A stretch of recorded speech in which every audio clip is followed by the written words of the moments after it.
Ay, naku po, brownout na naman, nakakatatlong beses na ha. Kahapon, 5. Nung isang araw, 10. Normal pa ba yon? Parang hindi na yan kaaya-aya ha, ay pag nasira yung aming mga appliances. Sagutin nyo ba?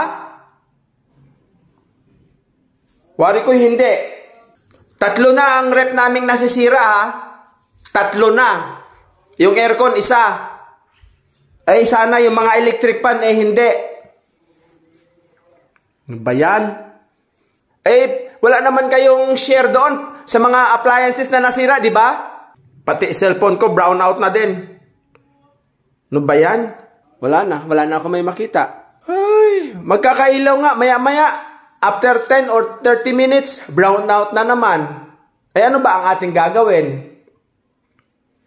Hindi natin ito-turn on yung ating ref o aircon kasi baka masira na naman. Makabili na naman. Actually, yung ref natin, hindi pa nagtatagal ng 3 buwan, di ba? Sira na naman. Tsaka yung aircon, sira din. Yung window type, ay di bibili na naman sa may mga pera. Ay kung wala kang pera ngayon, paano yan? Ano ba yan?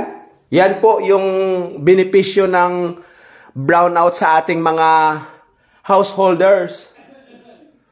Ay, paano yan? Hindi ko na maintindihan dito kung saan ako. Baka madulas pa ako dito. Ayusin nyo naman ang serbisyo ninyo. Nagbabayad naman kami ng maayos. O kung hindi man, meron kayong mga notice na magba-brownout ng 3 times or 5 times. Ay, hindi. Wala talaga kaming notice na natatanggap eh. Parang hindi na yung kaaya-aya ah. Kailangan pala tayo mga kaboks meron tayong mga kandila na. Mas maganda pa nung araw yung walang electricity. Yung mga refrigerator noon di petrol lang. Or ano ba yon? Petrol ba yung tawag doon? O yung gas? Ngayon, paano yan? Bibili tayo ng uninterruptible power supply. Mahal yun ha. May 2,000, may 4,000, may 7,000 pa.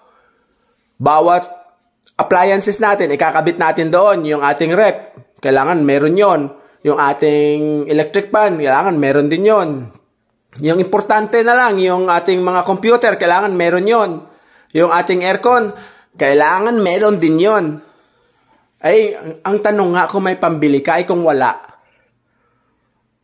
Ay, nako. Ay, mga kaboks, dito na lang po, pinapaabot ko po ito sa management ng ating mga elektrisidad.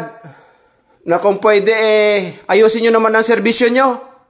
Nakakapirwisyo po kayo, sa totoo lang. Hanggang dito na lang mga kaboks at naway yung mga hindi pa po nakapag-follow sa aking FB page, Box TV, ay mag-follow na po kayo at marami pa po akong mga informative content na matutunghayan ninyo.